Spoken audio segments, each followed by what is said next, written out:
Bonjour à tous et à toutes et aujourd'hui je vais vous parler de la Mitsubishi 3000 GT. Alors l'auto a eu plusieurs noms, ça je tiens à vous le préciser d'abord pour que vous ne soyez pas perdus au cours de la vidéo. Au Japon elle a été vendue sous le nom de Mitsubishi GTO, dans le reste du monde c'était 3000 GT et aux États-Unis la marque Dodge a vendu la voiture sous sa propre marque. Donc durant la vidéo je citerai les trois noms différents mais il s'agit bien de la même voiture bien entendu. Alors notre histoire commence en 1987 et à ce moment-là Mitsubishi étudie différents concept cars de voitures technologiques. Il s'agit des Mitsubishi HSR. Le but est de mettre en avant des nouvelles technologies en termes de sécurité, de tenue de route, de freinage, d'assistance à la conduite, d'économie d'essence, mais aussi dans un but de travailler l'aérodynamisme. Et puis en 1989, au salon de Tokyo, Mitsubishi présente la Mitsubishi HS6, un concept car alliant sportivité et technologie. Il s'agit en fait ni plus ni moins du prototype de notre futur 3000 GT. Et on trouve déjà pas mal d'équipements que l'on retrouvera sur la voiture par la suite. Le design est très similaire, mais la seule différence c'est l'intérieur qui diffère complètement de celui qu'on retrouvera sur la voiture de série. L'année d'après, en 1990, la voiture de série sort, il s'agit de la Mitsubishi GTO. En ce qui concerne son design, il sera réalisé par Masaru Suzuki. Sur le point de vue technique, il s'agit donc d'un coupé 2 portes qui réutilise le châssis monocoque en acier de la Mitsubishi Diamante. La GTO est donc une traction à l'exception de la version VR4 qui dispose d'un système 4 roues motrices avec double différentiel. En revanche, toutes les versions recevront les 4 roues directrices, une technologie novatrice pour une voiture des années 90. La carrosserie, elle, est en plastique, les freins à disque sont ventilés et l'aérodynamisme a également été travaillé puisque la voiture affiche un CX de 0,33. Pour ce qui est du moteur, il s'agit d'un V6 3 litres qui recevra différentes configurations. Le premier moteur développe 162 chevaux pour 220 km/h en vitesse de pointe. Le deuxième moteur est équipé d'une culasse à 24 soupapes, il développe 225 chevaux pour 230 km/h en vitesse de pointe. Le troisième moteur, c'est celui de la VR4. Il s'agit d'un V6 biturbo qui développe 304 chevaux pour 250 km/h en vitesse de pointe. Le 0 à 100 est abattu en 5,5 secondes. Bien entendu, je tiens à préciser que d'un pays à l'autre, la puissance varie en fonction des réglementations. Des fois, la voiture gagne un peu en performance et des fois, c'est l'inverse, elle perd un peu de chevaux. Sans oublier que les constructeurs japonais doivent respecter le Gentleman Agreement afin d'éviter que les jeunes roulent trop vite en voiture et surtout pour éviter que l'État japonais impose des restrictions. Donc tous les constructeurs s'engagent à ne pas dépasser les 280 chevaux.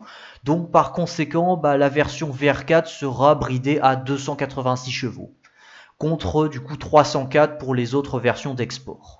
À l'intérieur, la Mitsubishi GTO reçoit 4 sièges en cuir et un tableau de bord en plastique noir légèrement moussé.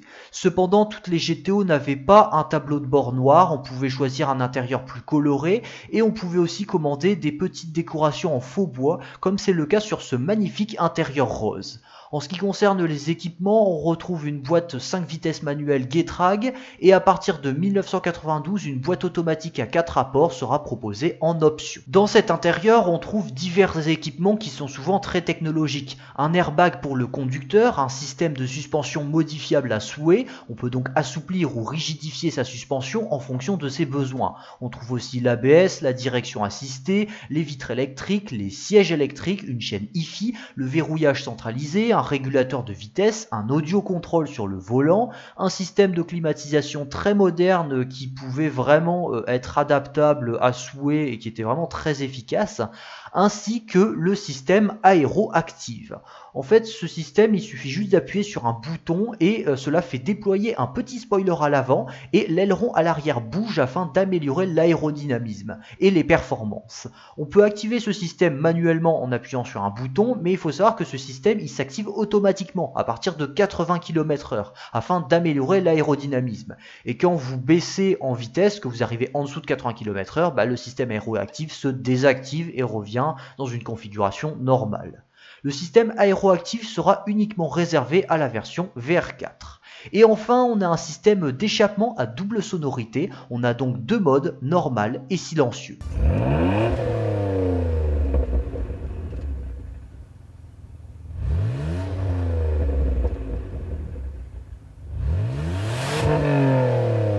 La voiture dispose également d'un toit ouvrant disponible en option. À l'arrière, la GTO dispose d'un beau coffre qui peut s'agrandir si on plie les sièges de derrière. Et en plus de cela, il y a même un peu de place pour la roue de secours. Honnêtement, pour une voiture de cette catégorie, le coffre est quand même franchement bon, puisque dans la grande majorité des cas, les coupés sportifs ne proposent que des mini-coffres. Alors en termes de proportions, l'auto mesure 4,6 m de long, 1,84 m de large, 1,285 m de haut pour un empattement de 2,47 m. Le poids vide varie entre 1420 et 1695 kg en fonction des versions. À sa sortie, la Mitsubishi GTO sera bien accueillie par le public. On relève quand même quelques défauts. Le plus gros défaut reste quand même le poids, car si la GTO de base a un poids raisonnable, la version VR4 s'approche des 1700 kg. C'est lourd. La répartition des masses n'est pas parfaite non plus, car le moteur est placé à l'avant, par conséquent l'avant penche un peu, mais ce n'est pas non plus dramatique. Et enfin, il y a un point qui a été reproché sur cette voiture, c'est l'empattement qui a été jugé comme étant un peu trop long par les gens, du coup les pilotes testeurs qui ont testé le véhicule. Alors, afin de pouvoir vendre la voiture aux États-Unis, Mitsubishi s'allieront avec Chrysler, qui était actionnaire à hauteur de 20% de la marque japonaise, et les deux constructeurs d'ailleurs s'étaient déjà associés auparavant sur un autre projet, la Mitsubishi Starion, qui s'était vendu aux États-Unis sous la marque Dodge. Et bien pour la GTO, c'est la même chose. On va avoir la Mitsubishi GTO au Japon, la 3000 GT dans le reste du monde, et aux États-Unis, ce sera la Dodge Stealth. C'est la même voiture, mais le design a été revisité par Dodge et il s'inspire du concept de la Dodge Intrepid. Et c'est d'ailleurs cette version américaine qui sera équipée du V6 de 162 chevaux, un moteur que l'on ne retrouvera pas du tout sur la GTO. En revanche, le système aéroactif est totalement absent sur cette version. L'aileron n'est donc pas rétractable. En Europe, la GTO changera de nom afin de s'appeler Mitsubishi 3000 GT. Pourquoi? Eh bien, on ne sait pas vraiment, mais il est fort probable que Mitsubishi ont fait cela afin d'éviter de ne pas froisser Ferrari, qui utilisait fréquemment le sigle GTO sur leur modèle, et risquait probablement de se taper un procès parce que Ferrari n'aurait pas apprécié cela. En 1993, la société HKS propose une version plus performante de la 3000 GT. Il s'agit de l'HKS plus 3000 GT VR4. Cette version reçoit diverses modifications mécaniques afin de faire monter la puissance du V6 à 400 chevaux.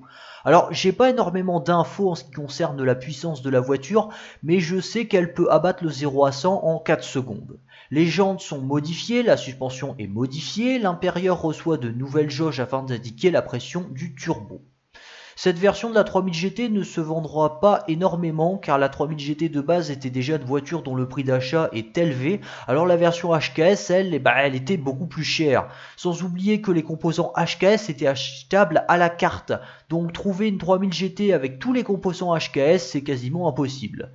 Une autre modification assez amusante, c'est le kit Lambeau d'or qui permet d'avoir des portes s'ouvrant en élytre de la même manière qu'une Lamborghini. Et ce système est montable très facilement puisqu'il ne faut pas changer grand chose sur la voiture.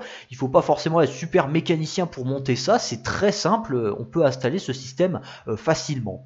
Un autre kit permet également d'ajouter un toit Targa afin de pouvoir rouler cheveux au vent, ce qui n'était pas possible sur la 3000 GT de base qui ne proposait que un toit ouvrant. Mais avec la version Targa, ça permet de faire une sorte de cabriolet. Pendant ce temps-là, la 3000 GT continue à être produite en série, et en 1994 elle évolue, puisqu'à ce moment-là, Mitsubishi décide de restyler la voiture en ajoutant des nouveaux feux à l'avant et un nouveau pare-choc, car l'ancien style avec les phares pop-up était trop similaire à celui d'une Ferrari 348 ou encore à celle d'une Honda NSX, alors qu'ici, grâce à cette nouvelle face avant, l'auto paraît remodernisée.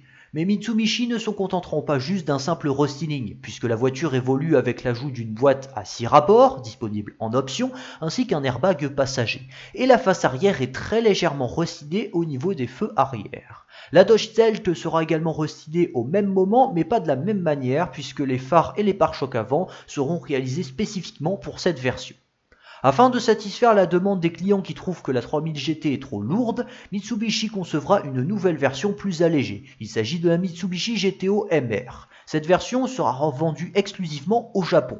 Et afin de gagner du poids, pas mal d'équipements seront retirés. Déjà, les sièges ne sont plus en cuir mais en tissu, la suspension réglable est retirée, tout comme l'ABS et l'aéroactive. Et le système de roue directionnelle est allégé de 40 kg.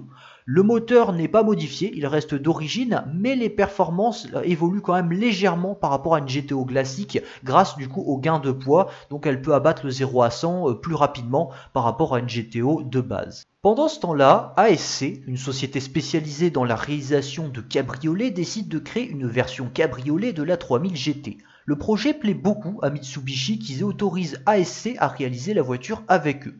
Les 3000 GT seront donc d'abord construites chez Mitsubishi avant d'être envoyées chez ASC où elles seront retravaillées afin d'obtenir des cabriolets.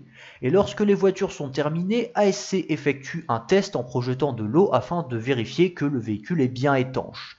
Cette version sera donc commercialisée à partir de 1994 sous le nom de Mitsubishi 3000 GT Spider. Elle sera uniquement vendue au Japon et aux États-Unis. Il s'agit donc d'un Spider avec un système de toit Eclipse, un système donc électrique et automatique. L'ennui, c'est que cette version coûte cher, et la 3000 GT est déjà une voiture qui coûte quand même cher. Par conséquent, l'auto ne restera pas longtemps au catalogue et en 1997, elle est retirée, elle disparaît de la gamme, après 1591 exemplaires vendus. Pendant ce temps-là, les ventes de la Dodge Stealth diminuent, déjà parce que Dodge ont sorti de nouveaux modèles, comme la Dodge Viper, mais aussi parce que les Américains n'apprécient pas le fait que Dodge vende cette voiture comme étant américaine, alors qu'en réalité, elle était japonaise. Par conséquent, en 1996, la voiture sera retirée et remplacée par la 3000 GT, qui elle sera très appréciée par les Américains, car ces derniers n'ont rien contre les voitures japonaises, mais ils trouvaient que la Dodge Stealth c'était une mascarade et cela trompait le client. La Mitsubishi 3000 GT continue donc sa carrière en subissant de temps à autre quelques évolutions. Sur la version VR4, on trouve désormais des jantes chromées qui sont beaucoup plus brillantes que les jantes de base.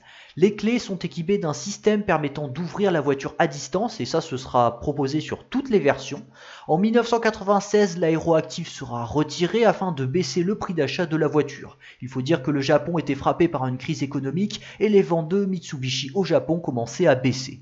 La version VR4 aura ensuite droit à un moteur plus performant de 320 chevaux pour 257 km/h en vitesse de pointe. Le 0 à 100 est abattu en 5 secondes 1. En 1997, le pare-choc avant est restylé, puis en 1998, le toit ouvrant vitré est ajouté, car auparavant ce toit ouvrant n'était pas vitré. L'année 1998 marquera également la fin de commercialisation de la 3000 GT en France, et l'auto ne connaîtra que très peu succès puisqu'au cours de sa carrière, on estime que seules 200 voitures auraient été vendues. Il faut dire qu'en Europe, il y a beaucoup de concurrence entre Alpine, Venturi, Lamborghini, Ferrari, Mercedes, BMW, Lotus et je pourrais allonger la liste encore indéfiniment car les constructeurs de voitures de sport sont très nombreux en Europe. Et de toute manière, les voitures japonaises n'avaient jamais réellement réussi à s'imposer en Europe, à l'exception de quelques modèles, certes, comme la Mazda MX-5, une voiture d'ailleurs qu'on voit partout à l'heure actuelle, et aussi d'autres voitures comme la Honda Civic qui se sont plutôt bien débrouillées. Bref, tout ça pour dire que la 3000 GT disparaîtra progressivement en Europe de 1998 à 1999. En 1999, la Mitsubishi 3000 GT est restylée pour la seconde fois. Une version que l'on n'aura donc jamais eu le droit en Europe, car à ce moment-là, l'auto n'était déjà plus disponible. Alors on remarque la présence du coup d'un nouveau pare-choc à l'avant et de nouveaux feux avant qui sont exactement identiques à ceux présents sur les dernières Dodge Stealth. En fait, Mitsubishi ont utilisé tout simplement les mêmes feux avant. La face arrière est également légèrement restylée à l'endroit qui se situe entre les deux phares. Si vous regardez bien cette petite bande entre les deux phares, elle est différente de celle qui était présente sur les 3000 GT de 1994 à 1998. Et sur la version VR4, l'aileron arrière est beaucoup plus massif qu'auparavant. L'année 99 marquera aussi la fin de production de la 3000 GT aux États-Unis, puisqu'en 2000, l'auto est disponible uniquement au Japon sous le nom de Mitsubishi GTO. Et l'année 2000 sera la dernière année de production pour la voiture, car la GTO a déjà 10 ans et ses ventes au Japon n'étaient plus aussi bonnes qu'au départ. À cause de la crise économique japonaise, comme je l'ai déjà dit, mais il faut dire aussi qu'il y a eu la crise économique asiatique en 1997. Par conséquent, l'auto sera retirée de la gamme en 2000 après 151 454 exemplaires vendus. Ce qui est un vrai succès, et il faut le souligner, car beaucoup de gens pensent que la Mitsubishi 3000 GT a été un échec, mais c'est faux. La plupart de ses concurrents ne sont pas aussi bien vendus. C'est le cas de la Honda NSX, de la Toyota Supra ou encore de la Mazda RX-7. Après, certes, la Nissan 300ZX Z32 a réussi à mieux se vendre que la 3000 GT, mais bon, elle s'est juste vendue un tout petit peu plus que cette dernière. Bref, tout ça pour dire que la 3000 GT a bien fonctionné, même s'il faut reconnaître qu'elle aura été un échec en Europe.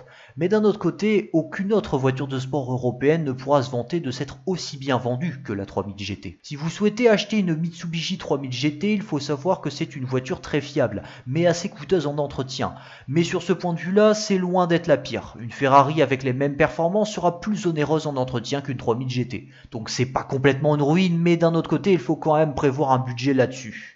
Les tâches d'entretien sont pas trop régulières, mais elles coûtent assez cher, à l'exception de la vidange qui doit être faite de manière plus régulière. En effet, il faut vidanger la voiture régulièrement tous les 7500 km avec de l'huile spéciale, de la 100% synthétique 5W40 ou 10W40. Après, malgré sa bonne fiabilité, la 3000 GT n'est pas exempte de tout défaut. En effet, l'électronique peut connaître quelques petits problèmes sur les premiers modèles, ce qui n'est pas du tout le cas sur les dernières 3000 GT. Alors après, c'est pas trop grave, contrairement à d'autres voitures comme la Lagonda, où là, si l'électronique marche pas, vous pouvez pas rouler avec la voiture, c'est pas le cas de la 3000 GT. Souvent, c'est des petits trucs comme l'aileron qui bouge plus, mais vous pouvez quand même conduire la voiture. C'est juste que voilà, sur les premiers modèles, il peut avoir quelques petits soucis. Donc mieux vaut plutôt privilégier les dernières 3000 GT qui sont plus fiables sur l'électronique. Alors en ce qui concerne la boîte manuelle Getrag, elle peut se révéler fragile si vous accélérez fortement avec la voiture et régulièrement. Mais bon, si vous utilisez votre voiture normalement, eh bien il n'y a pas de problème, il faut juste éviter les grosses accélérations prolongées. Car de toute façon, de toute manière, aucune voiture ne supporte les grosses accélérations prolongées et régulières. Donc voilà, sachez qu'il peut avoir des problèmes sur la boîte si vous accélérez trop fort trop longtemps. La boîte automatique est également problématique, mais elle peut connaître beaucoup plus de problèmes que la boîte manuelle, donc mieux vaut plutôt acheter une version en boîte manuelle. En termes de prix, une 3000 GT peut se trouver pour 20 000 € et cela peut monter jusqu'à 30 000. En version Spider, la cote varie entre 35 000 et 40 000 €. En ce qui concerne les rarissimes modèles préparés par HKS, j'ignore combien ils peuvent valoir, car trouver une 3000 GT entièrement préparée par HKS, c'est très compliqué. Pour ce qui est de la Dodge Stealth, cette dernière est plus oubliée et donc bien moins chère à l'achat, puisqu'on peut en trouver une pour 10 000 € et cela peut monter à un peu plus de 20 000 pour un exemplaire parfait avec un bon moteur dedans. Mais une Dodge Stealth classique avec un moteur standard et peu kilométré, c'est un peu plus de 10 000 €. Je vous remercie d'avoir vu la vidéo dans son intégralité, alors n'hésitez pas à mettre un commentaire si vous avez quelque chose à ajouter. En ce qui concerne les vidéos que j'ai fait sur des voitures japonaises, j'en ai fait que très peu. En fait, il n'y en a qu'une seule, celle sur la Toyota Sport 800 et la Toyota 2000 GT. Donc n'hésitez pas à la voir. D'ailleurs, elle n'a pas beaucoup de vues. Donc ce sera l'occasion de faire un peu augmenter les vues de cette vidéo-là. Et sur ce, eh bien, je vous souhaite une bonne journée. On se revoit dans quelques temps. Bye bye!